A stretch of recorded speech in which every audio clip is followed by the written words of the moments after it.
Assalamualaikum semua. Kejayaan tu rahsia Allah, tapi semangat saya untuk bertanding setiap tahun tu saya rasa ia lebih kepada semangat untuk berkarya, semangat yang saya bawa orang kata satu lori, semangat tim-tim saya yang bekerja keras untuk saya hari-hari.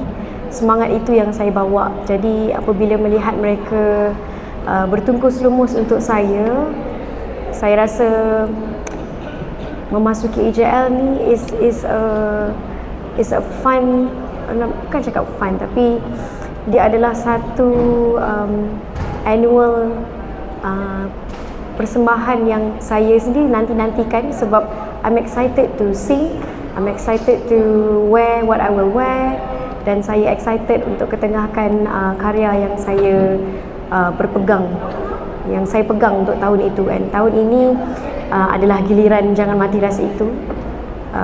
Karya ini sangat penting untuk saya. Saya kira ini adalah karya inovatif untuk Aina Abdullah. Dia karya yang lebih berat daripada 4 lagu yang sebelumnya. Okay Aina, macam in your case boleh kata you are competing with yourself lah, because last year you yang juara. So pressure tak untuk you? Pressure, sangat pressure sebab macam saya cakap tadi, yes kita fun sebab kita nak berkarya and everything, tapi kadang-kadang kita pun manusia biasa.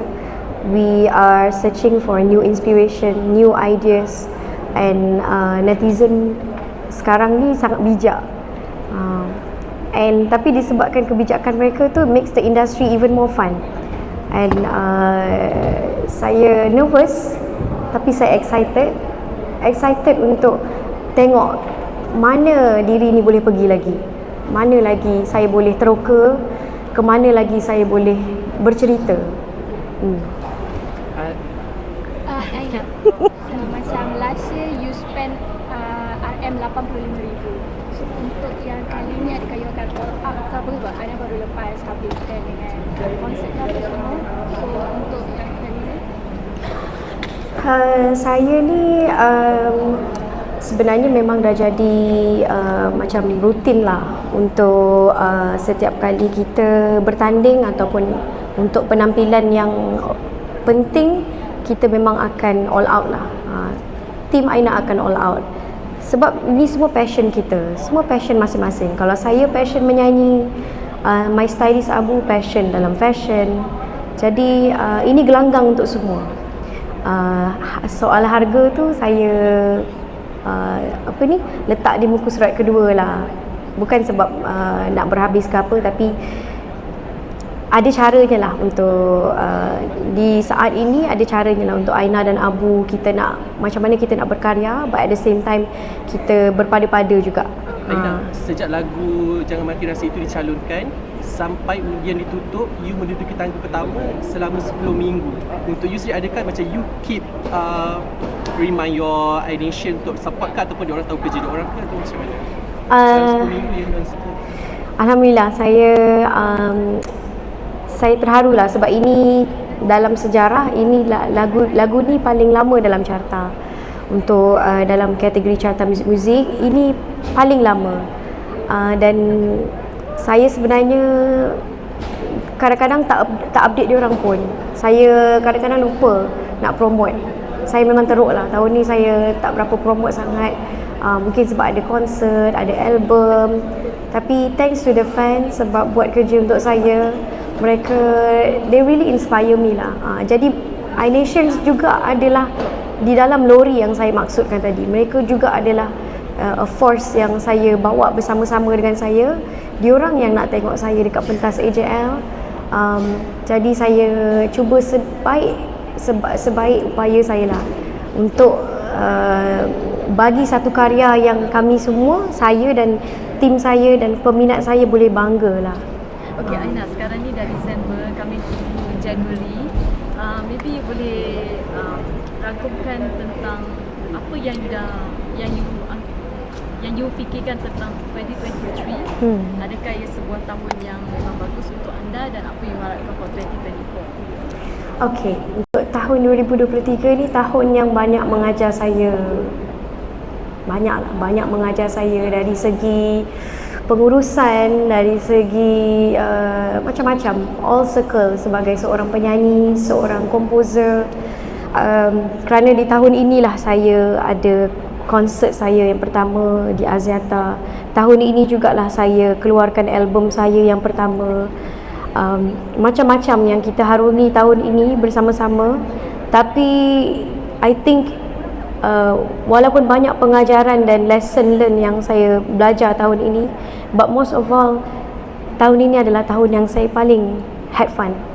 Saya paling seronok kerana every time saya keluar kerja, I'm trying to find some fun in it. Sebab bila saya dalam mindset seorang Aina Abdul, saya terlalu workaholic. At the time saya rasa penat. But kerana itu saya tahun ini I get to find the right kind of people yang push saya ke depan, where mereka mengajar saya bekerja, tetapi bekerja we're not here to work, but we're here to play and work, supaya balance. And bila saya dapat dua-dua ni, saya sedar yang kreativiti saya pun berkembang, saya punya plan pun saya boleh execute properly. Walaupun tahun ini tahun yang paling gila untuk saya tahun ini saya mengeluarkan 14 buah lagu dalam masa 9 ke 10 bulan. Saya cabar diri saya, banyak lagi yang saya lose lah here and there, kerana tahun ni tahun album pertama kan. So and saya mengambil langkah untuk buat sendiri dan dibantu dengan 4 producer yang sangat hebat. Jadi saya banyak belajar, but I'm excited for 2024. Saya nak menjelajah. Tahun 2024 adalah untuk tahun Aina Abdul bergerak keluar. Oh, you mean you nak penetrate to other Tak semestinya penetrate keluar. Kalau dapat peluang di luar negara, Alhamdulillah, amin.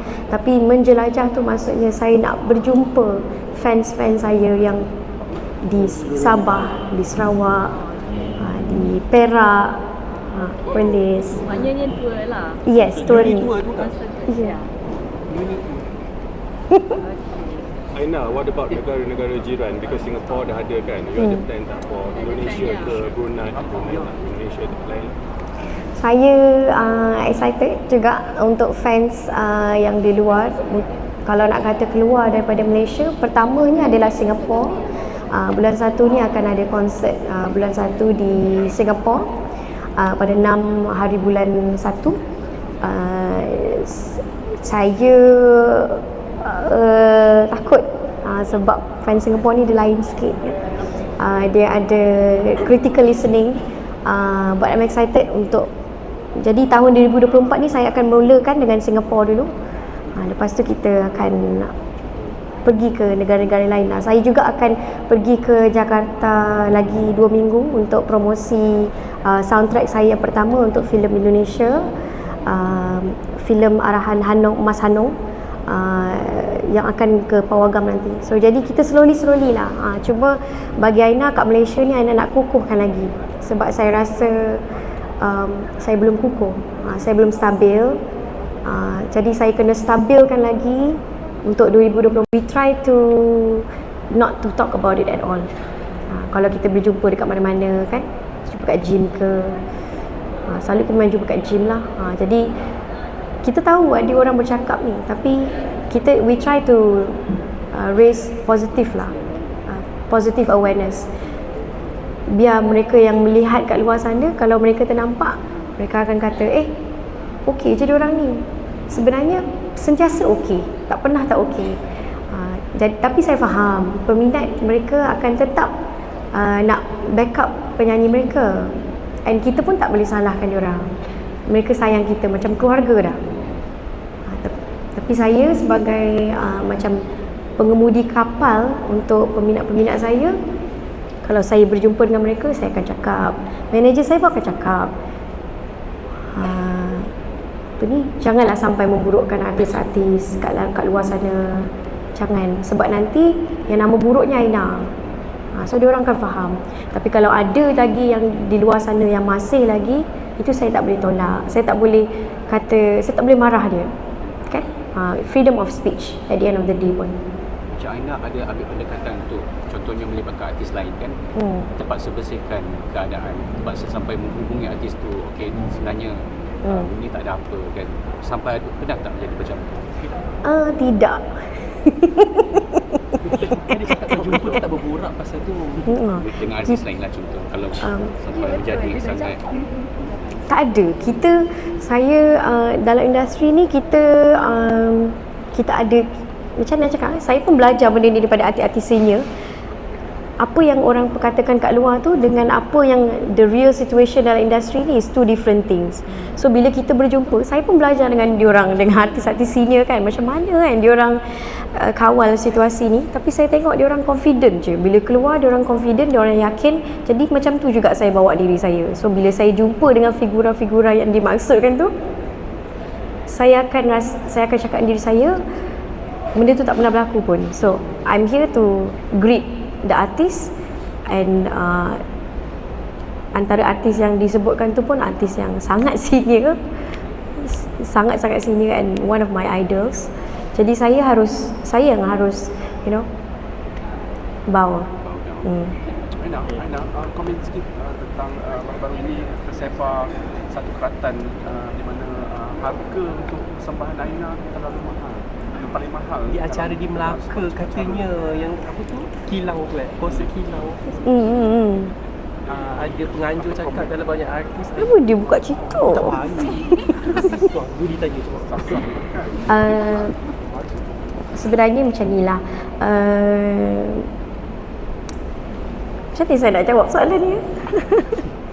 Bagi saya macam ni, seorang Aina Abdul kalau keluar, persiapannya berjam-jam dan persiapannya disiap rapi oleh tim yang sangat-sangat perfectionist.